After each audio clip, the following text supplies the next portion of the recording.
Hey there, and welcome to the Sudo Show. My name is Eric, and I am the IT guy. Joining me is my co-host, Brandon.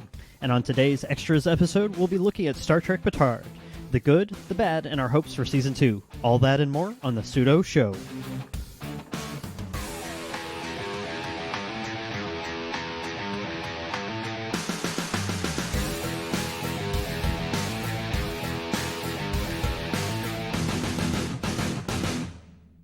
Welcome to our first ever Sudo Show Extra, where there's no telling what we'll talk about.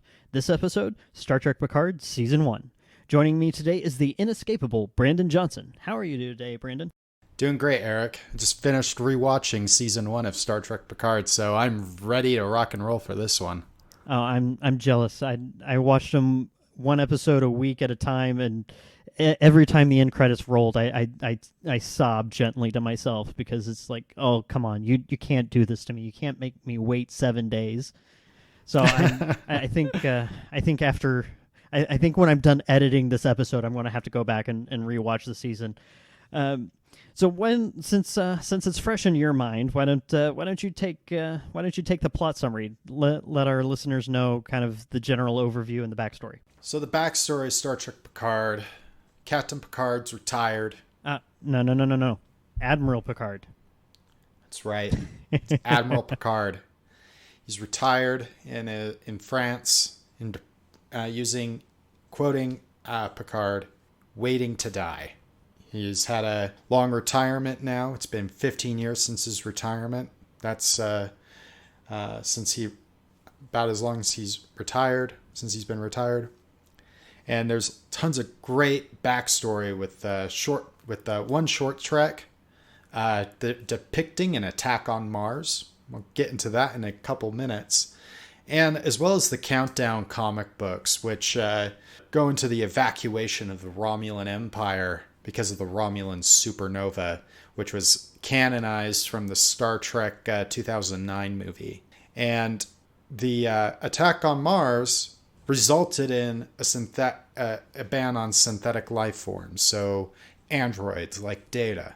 And this pushed Picard into retirement. This leads into several awesome storylines that they did in this season. I hope they expand on more, including with the synthetic storyline, as well as some things that revolve around the Romulan Tal Shiar and its predecessor organization, the Zhat Vash.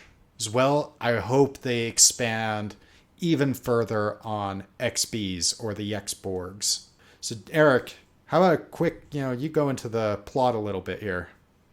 Star Trek Picard Season 1 is 10 episodes. They're about 45 minutes apiece, so it's a really quick watch. So before we kind of get into what the story is, I highly recommend hit the pause button right now. This is your unwritten law of spoiler alerts. If you haven't watched it yet, go watch it, and then come back and listen to the rest of the podcast. We'll wait. But secondly, if you haven't watched it yet, I mean, I feel like it's my job to question whether you're a true Trekkie or not.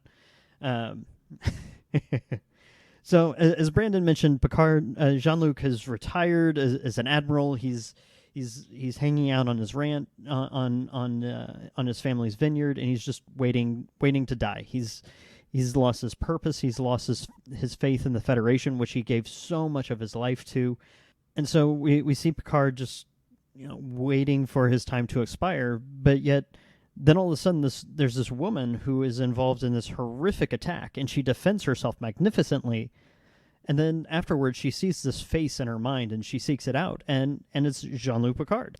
The Admiral and Daj, the gal's name, start to investigate and put some pieces together, and Picard finds out that she's actually a synthetic, and later on you find out that it's sort of the daughter of Data, and so like Brandon alluded to, there's a lot of tie-ins from TNG into Picard, and as the story progresses, Starfleet basically wants nothing to do with Picard, with the Romulans, with synths, and so Picard takes things into his own hands, like we've seen him do so many times in the show. He puts a crew together, they travel out into space. but they break into Romulan space, and then you see probably one of the best storyline tie-ins in the entire season, and that's they approach an artifact. And it's basically a Borg cube that the Romulans have been studying and reconstructing, and it's a huge interspecies, intergovernmental project where people are going and studying the Borg, and there's this entire story arc where we get to see people like Hugh and Seven of Nine and Picard interacting for the first time. So these couple of threads continuously weave together between the XBs, the X-Borg, the synths, and Picard, and when he lost that faith, because we all idolized Picard growing up. I know I did. In fact, watching the season and then going back and watching some of the choice episodes of TNG made me realize just how much the Next Gen and its values and its views of right and wrong shaped my own ethical system that I follow to today. So in the end, there's this huge battle that's getting ready to be fought between the Romulans, the Federation, ex-Borg, and this group of synths from beyond our galaxy. And Picard, as he's done so many times, manages to use diplomacy and his character to avert what would have otherwise been this huge disaster. So, I mean, Brandon, am I crazy here? Did you see a lot of these same tie-ins between TNG and Picard? That was some of the best tie-ins. I mean, right at the beginning. I mean, let's just go right to the beginning of the entire season. Probably one of my favorite scenes is it starts off with playing Blue Skies, and I immediately think Data, and then here comes the Enterprise D. It goes right into 10 forward. Picard and Data are playing poker. This is obviously one of Picard's dreams, and they're just having their some great banter. I mean, that's just one great tie-in to TNG. Obviously, there are several others. Like, actually, you brought up Daj. When they first introduced Daj, I immediately said they picked an actress that looks just like the actress that played Lal in The Next Generation. I'm like, what a great time. I thought she looked so close to the actress that played Lal. I thought that was a great way of tying that in. It didn't immediately connect right away until Picard went and found the completed painting in I think his second or third episode, and no, it's actually right there in the first episode. He went and found the painting, and that with Daj's face, Daj and Soji, since they're both identical. I thought that was really great. To be fair, I didn't make that connection until just now, and we've been talking about this episode for like 3 weeks. So if any of you out there didn't make that connection until right now, don't worry, you're not alone. That's incredible. And what I loved about it even more was it didn't just tie into TNG, but it really brought pieces of some of the other series together. Most Definitely. Notably is Voyager and Seven of Nine, and to some extent some of the continued themes with the Borg. Well, obviously, those are the obvious ones. There are also like nice little Easter eggs. Like when they went to Free Cloud, Quark's bar was right there on Free Cloud. I'm like, oh, good. Quark broke out of Deep Space Nine. There was also Mott's barbershop. So Mott was a barber on the Enterprise D. So Mott has barbershop on Free Cloud. So that was another kind of little cool tie-in in the Next Generation and Deep Space Nine. Just little things. One of the best tie-ins for me was when they were going to the artifact or the Borg cube. Picard's going through the file on the artifact, and they show the picture of Hugh from TNG, as well as what he looks like now, which without all the Borg implants. And then he's flipping through, and he hits on Locutus.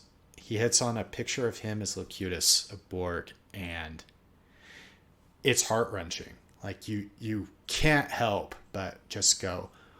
I mean, like his reaction to it, and it seems to be a genuine reaction that Patrick Stewart had to that scene. I thought it was fantastic. We mentioned DS9 and TNG and Voyager. Let me ask you this. What do you think about Star Trek Picard versus Star Trek Discovery? Did you see any common threads? What about stylistically? What do you think? Like stylistically, I mean, like the way I look at Discovery is great tie-in to the original series from my perspective. Because if the original series is going to be made today, from a looks perspective, it would look like Discovery. Like the Enterprise that they showed in Discovery, that's what it would look like. With all the cool monitors, the 3D displays, I think that's what it should look like. And that's a great re-imaging. I don't look at Discovery as a reboot. I look at Discovery as a re-imaging of Star Trek. And you can apply that re-imaging into TNG, like when they because like they have some really, really advanced technology in Picard, and they have that great, showing that new technology. Like one of the things I was hoping for when they were starting to talk about synthetics and like Zhat Vash, the Romulan, the ancient Romulan secret society that goes around and destroys synthetic life. Their warning is that synthetic life will destroy all life in the galaxy. I was kind of hoping, because there was a kind of a tie-in to that. There was definitely a lot of that theme in season 2. Discovery, I was hoping there was going to be a tie-in to Discovery. There wasn't that tie-in. I was really hoping there was going to be a tie-in to Discovery. I really like Discovery personally. I've thought the whole season 1 and season 2 were really, really good. Very well done. Great reimaging of Star Trek. Yeah, not a lot of tie-ins, sadly. I was hoping there would be some call into to Discovery. And I think that's a good segue into what are some of the key things that maybe you liked, maybe you disliked about Discovery or about Star Trek Picard. I loved it all in all. Was it made Picard human?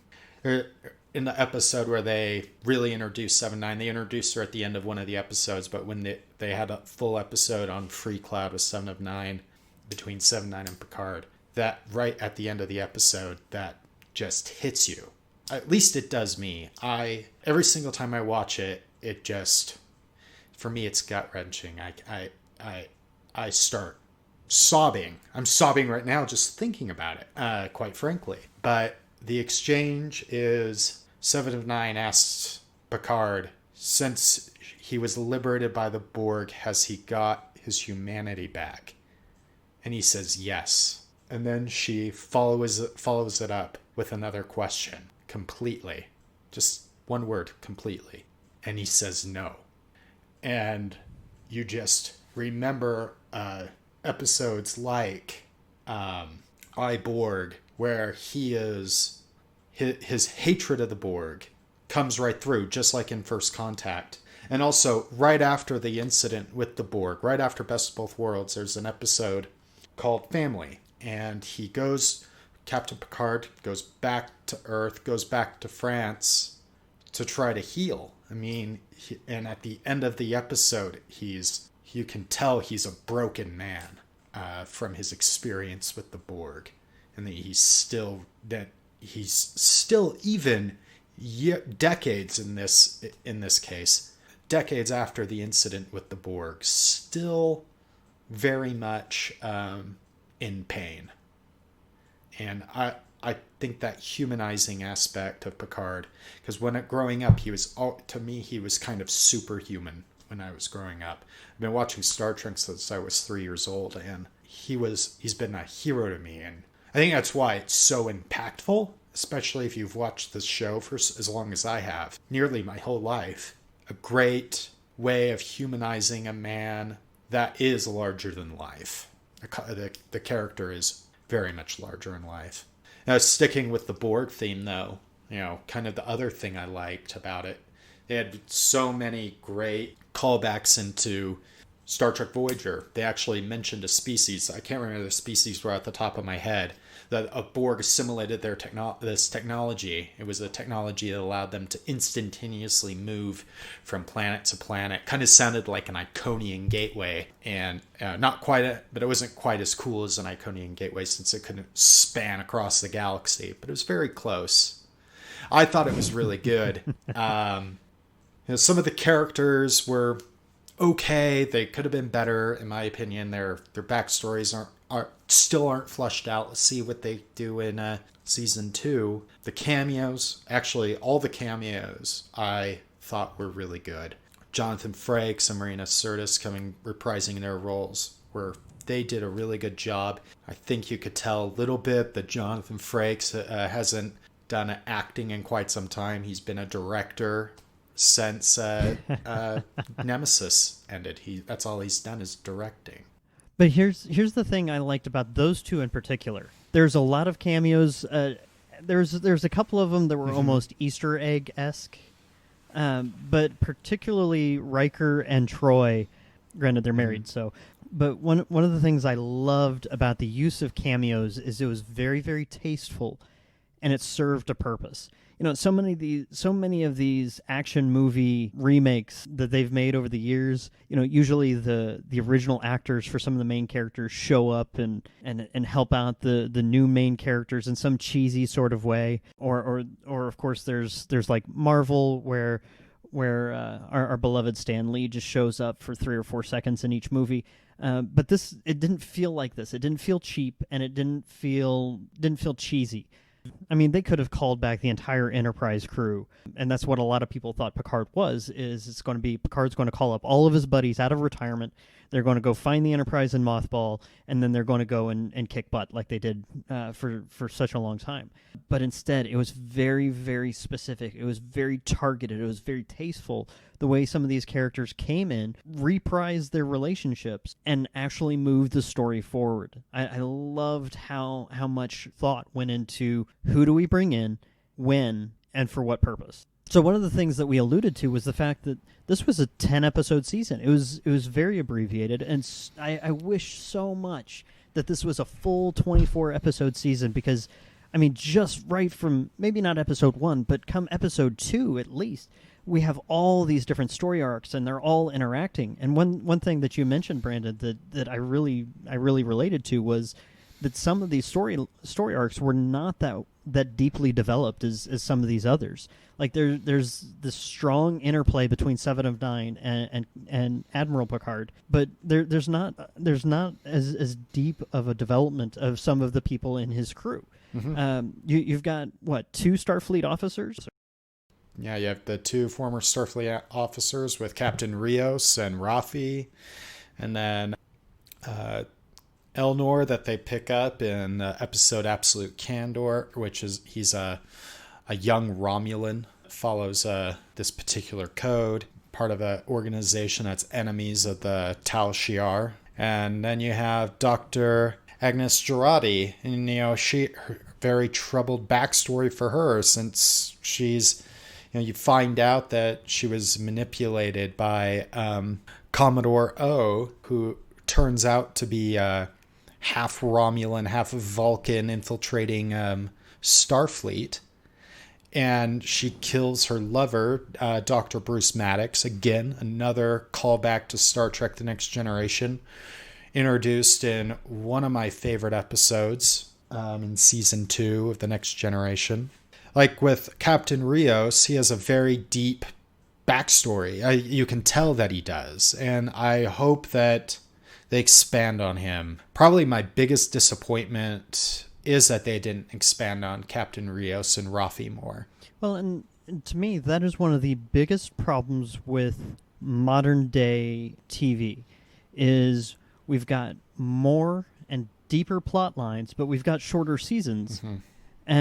And so one of the things that the Voyager tried to introduce, one thing that Enterprise started to do more and more of it in the last 2 seasons, and something that the Discovery and Picard both suffer from, is we have deeper, darker, more complicated backstories. So a lot of these characters are much more realistic, but we're also trying to do it we're also trying to tell the same story, the same amount of story, in less than half the time. Yeah.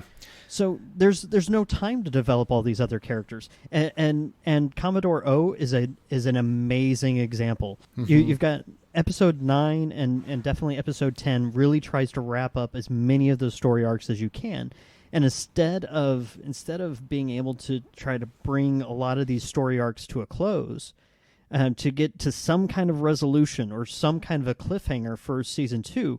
Instead, what you have is you're juggling all these different balls and you're going to drop some. Like, how in the galaxy, I should say, does a Romulan become the head of Starfleet security? Yep. I mean, with all the times in the last few decades that the Federation has had these kind of security breaches, even as far back as Deep Space Nine. I mean, there's a two-parter where Ben Sisko and Odo go back to Earth. They and they're trying to help shore up security on Earth to avoid changeling infiltration, only to find out that it's too late. Yeah. So even in that short story arc, there was all these balls that were dropped on how did these people come to be. Mm-hmm. Yeah, I mean, that's one of the stories I'd like to see unpacked. Probably, I don't know if we will see it. I'd love to see how Commodore O became such a high-powered officer in the Federation, in Starfleet. And I'd love to get that unpacked. You know, I like the way a lot of serialized television, I love it. Deep Space Nine pioneered it, brought forward even more with Star Trek Enterprise in season 3 and season 4. Mm-hmm. Season 3, definitely. Season 4, there's I think 4 independent plots, but they all kind of interwoven together, which I really liked. Those multi-part episodes in season 4 of Enterprise. Of course, like from serialized TV, I love Game of Thrones, but Game of Thrones, they had the advantage of having hour-long episodes, and in the later seasons, much longer. And sadly, Picard's only 45 minutes. But see, even there, the same problem. I mean, Game of Thrones is exactly one of the shows that came to mind looking at how Picard wrapped up. Because Game of Thrones, if the ratings would have held, easily had two well, as far as GOT is concerned, full-length seasons. Mm-hmm. What were they usually? About 12 episodes. They're 10 episodes a season. The final season was 7, I want to say. But they were much longer. But they easily had two 10-episode seasons, Mm-hmm. and yet they just wrapped up the whole thing in basically 45 minutes. And so that's one of the big problems I have with modern day TV. Oh yeah, that was just like in Picard, because it was 10 seasons, 45-minute episodes. The ending was definitely rushed, and I feel like they could have made, maybe had it be 11 episodes and just stretch that out a little bit. Maybe stretch the last 2 episodes into a third. I think that would have played a lot better. Otherwise, overall, I think it's been fine. There's a couple of cheesy plot holes, like one of the ones that made me laugh probably not laugh, but scratch my head if I'm being honest. Or we're talking Star Trek, so raise my Vulcan eyebrow is how in the world does an android do a Vulcan mind meld? I mean, how does that work? Someone needs to explain that in the show. That made me definitely scratch my head. One of the Dodge looked like androids that came in at the end, and they landed on the planet with all the synthetic life forms that that Bruce Maddox was building, and then you find out that Bruce Maddox was with Noonien Soon's biological son, Ultron Indigo Soon, and you just are like, so they built a whole colony of synthetic life forms. I kind of like that they brought another Soon into the mix. I kind of like that. It was kind of funky, and the fact that they actually acknowledged that in the show, because Soon actually says, don't we all look alike to you, or something along those lines. The writers put in a line of dialogue that acknowledged, yes, this is Brent Spiner playing yet another Soon-based character. Yes, we know. Isn't it funny? Ha, ha, ha. Anyway, back to the storyline. Yeah, I loved how they handled that. I thought that was good. Picard's death didn't feel natural to me. I feel like they kind of just did it because they could. Do you think maybe that was planned? That if things weren't going well, or if Patrick Stewart just wasn't dedicated to it, that they could let Picard pass away, and end the show and say, look, it was successful. Our hero passed away, but he saved everybody. But because the reviews were so good, because the reception was so high. I don't think so. I don't think there was like an alternate ending or anything like that with Picard dying. But I see why they did it. They did it so they could have that very emotional moment between Picard and Data. Well, there's other ways you could have accomplished that, I feel. I mean, he how many times did the holographic Doctor and Voyager save Seven, or even one of the crew, because Seven had Borg components still within her? I mean, they could have done something along those lines. It didn't have to be something so extreme as Data as a hologram. Right. Even. Yeah. No, absolutely. No, I thought about it. I felt like that cheapened the ending a little bit. Like they had that like Rios and Rafi when they went to repair the ship. Oh, the magic tool. They were handed a tool, the magic tool. I'm like, that's the magic tool that's going to fix Picard's Aromatic syndrome. Right. Again, a callback to TNG. That's what Picard's suffering from now. Is you find out very early on that he's that he ended up with Aromatic syndrome, which is a callback to the last episode of TNG. But then he comes out, as a synthetic at the end of the series without it, which is, Which I think that's one of the reasons why, despite the fact that it made me kind of bristle when they explained what happened, the irony and the coming full circle of the storyline to where he fought and ultimately died for Synth, only and despite Starfleet being so opposed to Synth, all of a sudden in the last few minutes of the episode, he is one now. So I think there's some irony and some closure in that. Maybe if the last episode and a half were stretched out to 3, maybe that's something they could have handled a little bit more gracefully. But as we kind of wrap up our time, there's one more thing that it seems to be very polarizing, and that is the F-bomb. So it wouldn't be a Star Trek Picard review unless we discussed it. So in the interest of being complete, I got to get your take. What did you think about the language, and particularly a seasoned Starfleet admiral telling Picard to shut the F up? So I'm not as offended by language as others. To me, language is language, and sadly, in some cases, with English, the poverty of the English language, as some of my favorite authors would say, is sometimes that's the best word to use. I mean, they could have used some better language, but overall, it really didn't bother me personally. I already knew that, just given what they're doing with Picard right from the get-go, and what they did with Discovery, that this was going to be a show that I was going to watch, that I wasn't going to introduce my children to. Maybe I'll be able to do that with the new series that's coming with the Captain Pike series, To Boldly Go. If I did want to share this with my family, I might have been like, but I knew going in that this was not going to be a family-friendly show. Right. So I kind of agree with you. Language in and of itself doesn't bother me. Movies with language doesn't bother me. I think it was the context, and I can think of two things.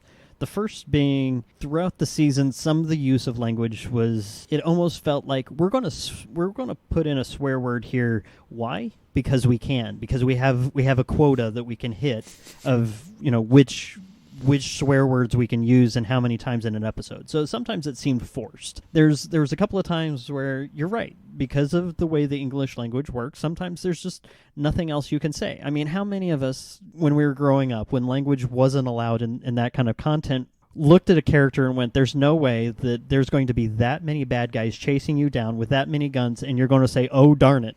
Yeah. Nope, none of us would.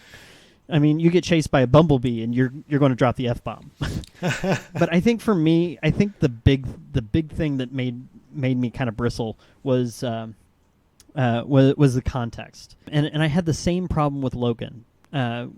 Ironically, another Patrick Stewart movie that suddenly decided to change its rating, because it was kind of a safe space. It was, you can go and watch Marvel movies. You could go and watch the 1990s X-Men movies, for better or worse.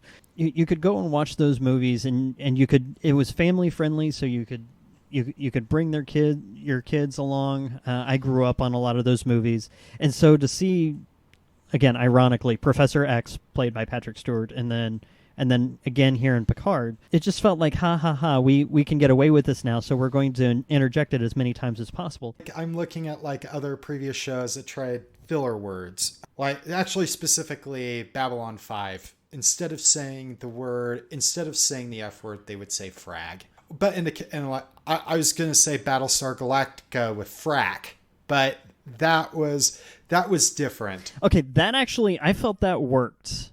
Babylon 5, not so much. Yeah, it just, because that just felt weird when they said frag instead of the F word. With Battlestar Galactica, that was really, they were trying to, it was a different species, a different culture, really, and I like the way they did that. Abso-frackin-lutely.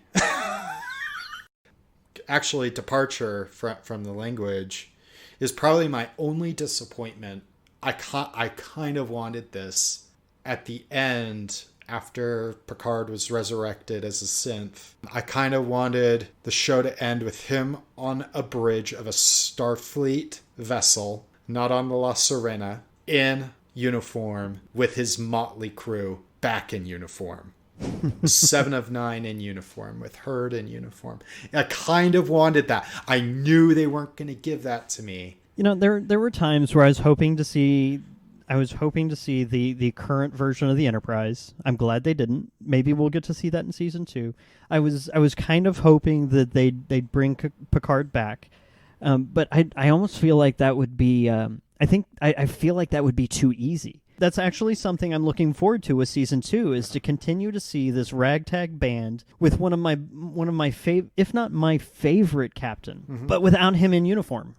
I kind of wanted it. I knew it just was like one of those things. I'm like, at the end here, I'd love to just see him in an admiral's uniform.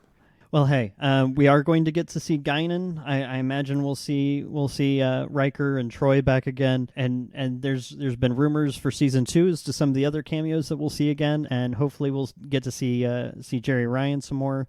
I love the new 7 of 9 and get to see what that journey has done for her. But for all that, we're going to have to wait for season 2. Fortunately, we have season 3 of Star Trek Discovery right on the horizon. So I guess what we're trying to say is, if you haven't watched it yet, go watch it. It's well worth watching. But for now, unfortunately, we've just got to sit back and wait, and it won't be long before we're in the 31st or 32nd century whenever they pop out of that time warp.